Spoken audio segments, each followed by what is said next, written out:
Hello and welcome back to a brand new video of Fox Flicks on the Film Theaters. Today we're going to see about the scariest movie you've never seen. Skinamarink. I have no idea if I pronounced that right. Let's hop in and see what the heck this is. What the? What's this rubber hose animation? This is like some kind of rubber hose animation stuff. Come upstairs. Is anyone else kind of seeing like a face in the darkness? You will do what you are told.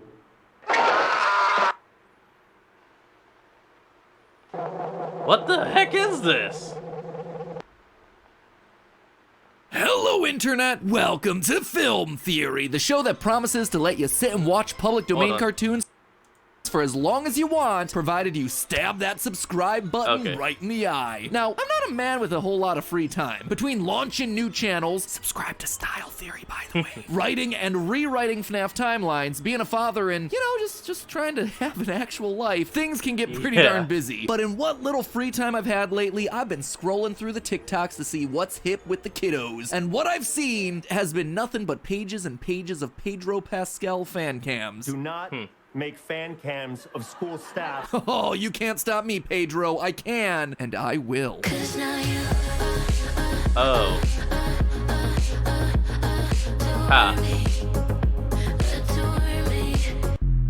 But once I scrolled past those, I was inundated by something far less aesthetic and much more scary. A terrifying new horror movie called Skinamarink. Everything I saw heralded this thing as the scariest Okay, Skinamarink. There we go. Now we got a name.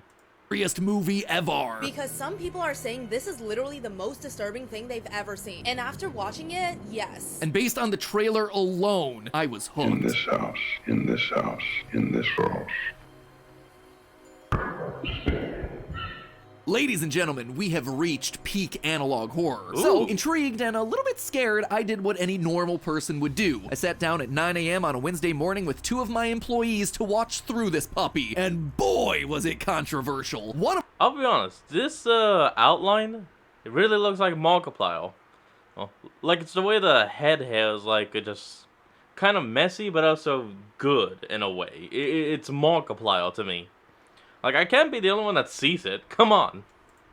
One of them rated it an 8. The other rated it a 0 and said it didn't even deserve to be called a movie. And honestly, I can't really blame him for his opinion. 5 minutes in, and it's immediately clear why this thing is going to be a divisive movie. It's about 100 minutes of staring at dark walls and grainy hallways while people whisper in the background. It is not for everyone. Yeah, that's literally sounds like a movie where I'd be like, oh man, I want my money back. This is terrible. My opinion, I can tell you that it was probably the most active movie watching experience that I've ever had, with my eyes constantly scanning the frame, questioning whether what I was seeing was a shadow monster or just artifacting of the camera. I wasn't just passively watching a movie, I was having to solve each and every frame, trying to understand what exactly I was looking at. TLDR, it worked for me. I really enjoyed it. But not only is Skinamarink a visually challenging movie, it also is a narratively challenging one. The story, as it's presented to us, is about two young children, Kaylee and Kevin, who wake up in the middle of the night to find that their parents have disappeared along with all the house's doors and windows. And so the kids in the movie respond like any normal child would do in this sort of situation. They park themselves right in front of that TV and start binge watching some old school copyright neutral cartoons. Pretty soon though, things get worse as they begin to realize that they're not alone. Inside the house is a formless demon who makes the kids do horrific things like walk up the stairs and walk up the stairs again. He is a very cardiovascular ghost. Oh yeah, also put a knife in your eye. I'm sorry, but that would actually be really funny. You just like hear footsteps at night just going. You open your door, you expect to see a ghost, but then you look down and it's literally just a lower half. It steps back, like waves its foot, and like trying to get you to walk with it. And you say no, close the door. It like sulks and then just walks off. That is hilarious, in my opinion. Don't do this. Don't put a knife in your eye, kids. We don't actually see anything, but the sudden switch to implied violence is just incredibly jarring. Bit by bit, things get progressively worse for our young duo. Toys begin sticking to the ceiling, night lights get unplugged, the toilets disappear. Man, this demon is ruthless. The eye thing, yeah, that was brutal, but making him poop in buckets? That's just cruel. That Eventually, is terrible. Kaylee disappears, leaving the 4-year-old Kevin alone in a house that Like, has... I'm sorry, but that's terrible. If you're a ghost, leave at least the toilets. Like, damn. literally and figuratively turned upside down. As the movie ends, we see this image stating 572 days, which is super random because up to this point there really hasn't been any clear focus on the passage of time. And then you have this brutally long pull-out shot that lasts almost 2 consecutive minutes, just really milking it for that watch time, aren't they? On an unrelated note, did I mention the director for this thing got a start on YouTube? I see you. I know what you're doing. I know your secrets. There's a bit more screaming and whispering and blood before the movie ultimately ends with a blurry figure fading into frame telling Kevin to... And that's about it. Clear as crystal, right? Well, yeah, actually, kinda. On the surface, it seems like just another spooky ghost movie. But looking at it that way actually leaves a lot of unanswered questions. What was the monster? Why did everything disappear? Where did the parents go? What is the significance Okay, so I was seeing a face. I wasn't going crazy. of 572 days, and what does that ending actually mean? In short, this movie is an open invite for theorists to solve. And you know what? I think I cracked it. What seems like a simple ghost story is actually a tragedy. Terribly sad story about loss, grief, and family trauma, all told from the perspective of a 4-year-old child. Everything we see in the film feels like a paranormal situation, right? We hear voices, we see things stuck to the ceiling, we have doors disappearing, and we have this constant grain and distortion. What could cause all of this if not a demon? Well, let's just start from the very beginning. The movie kicks off with a seemingly random event where Kevin falls down some stairs in the middle of the night. We see a series of clips of Kevin stealing blankets from his closet, sitting up on top of the stairs, and then we get an upside down shot of the bottom of the stairs after hearing a loud thud. This is then followed up by his dad on the phone. Falling, but Kevin fell down the stairs and hit his head. Seems pretty cut and dry. Kevin falls down some stairs and hits his head. There's just one problem with that. This incident is never mentioned again. It is completely arbitrary for everything that comes afterwards. It goes nowhere and nothing comes of it. Why would the director be showing us this then? Why is it the first event of the movie? Well, I suspect it's because this is the real incident that incites everything we see happen afterward. The fall... What if it's this? He's dead. Sends Kevin into a coma, and everything we see from that point onward in the movie are the real-world events being filtered and processed through his unconscious condition. Now, let me immediately say that I know how lame coma theories are. You can make anything fit into a coma or dream theory because there's no logic in these things. Anything can be bent to be a piece of evidence. There is a reason that across the 1,012 theories that I've written across the last decade, only one of them has claimed that everything was a dream. And that's because I only pull them out when I think that that's the author's true intent. And with Skinamarink, I am convinced that this is the right interpretation. Obviously, we just talked about the inciting incident of a head injury, but there is so much more here. Across the entirety of the movie, there are 3 random details of this supposed haunting that stood out to me as unusual. The missing toilets, the request to stick a knife in Kevin's eye, and the marker of 572 days. So let's just go back and tackle these one at a time. First, let's just take a look. Oh, wait a minute. The 572 days, that's probably how long he was in the coma before eventually dying. Yeah, that would make sense. At the basic concept of the film itself. While the idea of doors and windows disappearing from a house makes for a creepy paranormal setup, what doesn't fit quite as well is the disappearance of the toilets. The lack of doors and windows I totally get. You're trapped inside of a situation that you can't escape from. You're at the mercy of the demon. But the toilets? I mean, why would a paranormal entity do that? It's either a big troll or this isn't actually a ghost that we're dealing with. So let's just assume that everything after Kevin falls down the stairs and hits his head takes place in a hospital. Well, if that's truly the case, then the disappearing toilets would be the reality of his current situation. He's no longer physically going to the bathroom and toilets anymore. Depending on the policy of the hospital he's in, he's likely using a bedpan, diapers, or a rectal catheter to excrete his waste. This would also explain the disappearing doors and windows that form the core of this movie's plot. On one hand, it's symbolic of Kevin now being trapped. I was thinking of a regular catheter. That is painful. Well, a rectile one probably isn't as painful. Well, oh, it shouldn't be.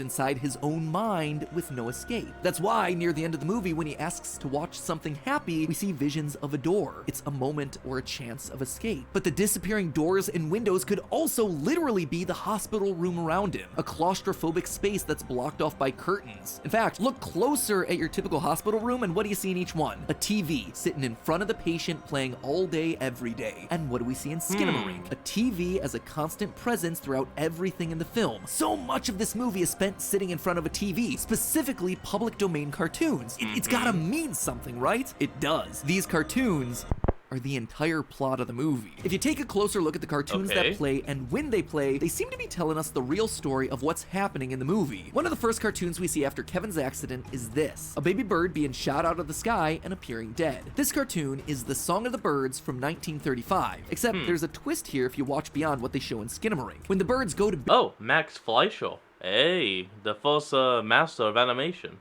bury the baby's body, he wakes up and everyone celebrates. This cartoon, I suspect, is representative of Kevin's injury. He's the baby bird who is knocked unconscious. This clip even plays after the kids ask the question. It's because mom thinks that her baby bird is dead, or maybe just close to death. The second major cartoon we see is The Cobweb Hotel from 1936, where two newlywed flies watch helplessly as a young fly is trapped inside a monstrous spider's bed of webs. They then have to fight to escape from the spider. Now, this could very easily be symbolic of Kevin and Kaylee fighting against the monster that has them trapped inside the house, but it could also be Kevin's parents, forced to watch their son trapped inside of a hospital bed, unable to escape. Considering that the two newlywed flies are adults, I suspect it's the second explanation. The third major cartoon reference we get is to 1931's I gotta understand that. Bimbo's Initiation. This one we don't actually see, but I was able to recognize the audio from research we did years ago. Yeah, I remember this. They had talked about this video when they were first talking about Bendy. I remember this. Oh, wanna be a member? Wanna be a member? Oh, classic. Ago when we did our Bendy of the Ink Machine episode about rubber hose animation. In this one, Bimbo falls down a sewer only to be locked in a prison of inescapable false doors, all while the world turns upside down around him. A character falls down, winds up trapped in a place without doors, and everything turns upside down. Why even have a movie, Skinamarink? You told us everything we needed to know right there. And in the final cartoon, 1939's Presto Changeo, we see this clip of a dog that's being shot in the eye. Again, sound familiar? The cartoons are telling the story of Kevin's life. And why are they always on? Why are they always playing? Because he's sitting in a hospital room stuck in front of a TV. But with all that said, let's look a bit closer at the eye bit. It's one of the very few moments of implied violence in the movie, so obviously it's gonna stand out as important, but again, why? Why this of all things? Just to shock us? Again, I don't think so. Let's take a look back at what caused Kevin to fall down the stairs in the first place. Kaylee says he was sleepwalking.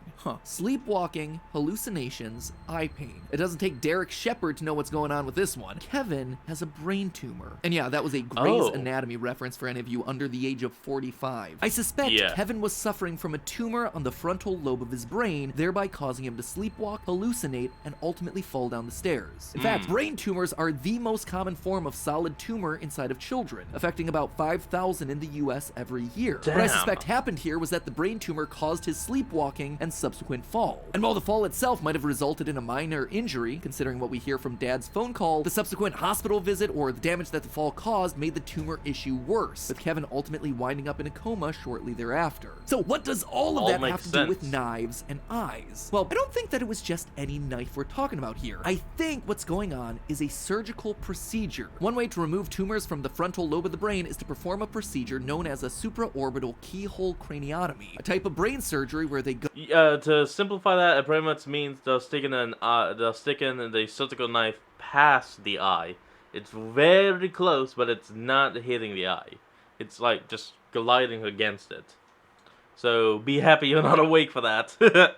go in through, you guessed it, the eye. It's minimally invasive, and it's an easier way to reach the frontal lobe to remove the tumor, which is why Kevin feels like he's being stabbed in the eye with a knife. This would also explain another weird detail that we see towards the end of the film. At the top of the movie, we get a montage of various family photos hanging on the wall. At the end, we get a similar montage, but this time, everyone is missing their head, or the faces have been weirdly distorted. Ooh. This would be the result of a condition known as prosopagnosia, also known as face blindness, where you cannot recognize people's faces. It's a symptom that often appears in patients with brain tumors. This leads us then to the ending of the film, where we see blood being sprayed on the floor over Yep. and over, all while we hear screaming in the background and the repeating music from the Presto Chango cartoon, the one where the dog gets shot in the eye. If you turn on the closed captions, the first round of screaming we hear is captioned as child crying. Thank you, closed caption people, for not naming him the crying child. I just can't rewrite the damn FNAF timeline again. The next round of screaming, though, is credited as older child cries. This scene, I suspect, is Kevin being operated on over and over a prolonged period. That's why the blood spills on the carpet repeatedly, why the music is pulled from the cartoon that references his eye pain, and why the subtitles differentiate child and older child. It is 2 years of Kevin in a coma undergoing procedures like this as doctors try and repeatedly fail at removing the tumor that's endangering his life. How do I know it's been 2 years? The 572 days marker that we see in the film's final act. At no point in the movie is there ever any sort of emphasis on the passage of time, and yet for some reason the film decides to call out this little fact as important. I suspect that this is how long Kevin's in a coma before he finally passes on. They're calling out the final day of his life, and he's That's what I said back in the beginning.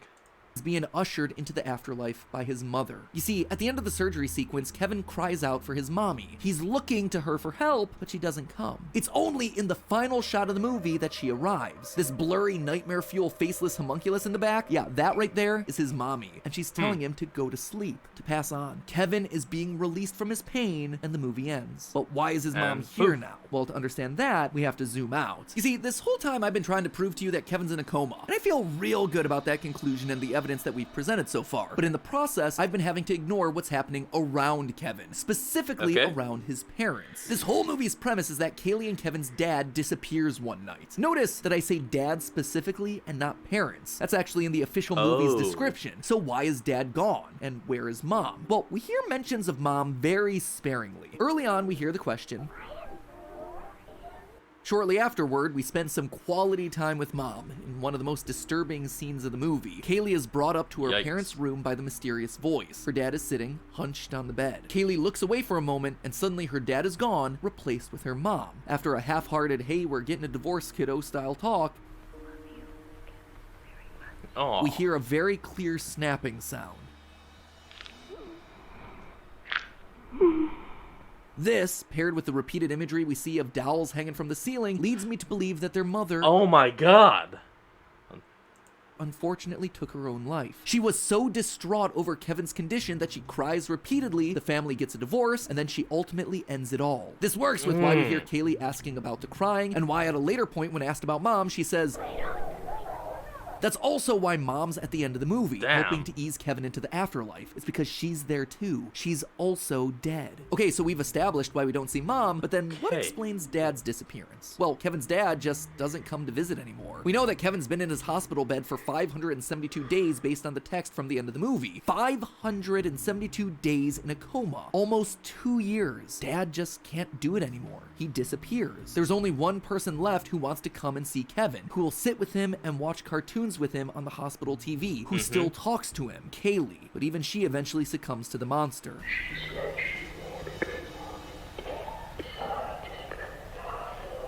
Even she gives up to the hopeless darkness that Kevin won't wake up. Her mouth was stolen. She disappears too, just like everyone else. One of the final shots of the movie is a return to the stair banister, upside down the way Kevin saw it after his fall. This provides our story a complete bookend. We return back to where everything began. The house at this point has figuratively and literally been turned upside down, and now appears to Kevin in the way that he saw it after his tumble. Skinamarink is a tragic tale of a family broken apart, of a loving father, mother, and sister forced to confront an unforgiving and unending medical condition, and the little boy who's trapped in a hospital bed with no way out, trying to understand it all through the grainy, dark filter of his unconscious state. Even the name Skinamarink tells us exactly what this movie's about. It's the name of a children's nursery rhyme all about love. Skinamarink-a-dink-a-dink, Skinamarink-a-doo, I love you. I love you in the morning and in the afternoon. I love you in the evening and underneath the moon. That is the central theme of the film, love. Aww. And that's also the true horror of this film, that there are just some things that love can't overcome. Some things that are so dark, so ceaseless that they swallow all that love away. Whew, this film really hit so much harder than I expected a TikTok-hyped art house horror film to do. So if you have kids, give them a hug. If you are a kid, go give your parents a hug. We gotta counteract the horribly sad with something wholesome. But hey, if you ever find yourself trapped in a dream house with disappearing doors and windows, you're probably gonna want some food delivered to you. Well, And then it's going on to the sponsor of probably HelloFresh or something. But that's what we're going to end this. And I gotta say, wow, that was sad as heck at the ending. I'm almost on the verge of crying right now. Oh my god.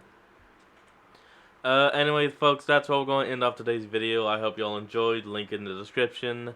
And I'll see all you folks next time when we flick on. Peace out.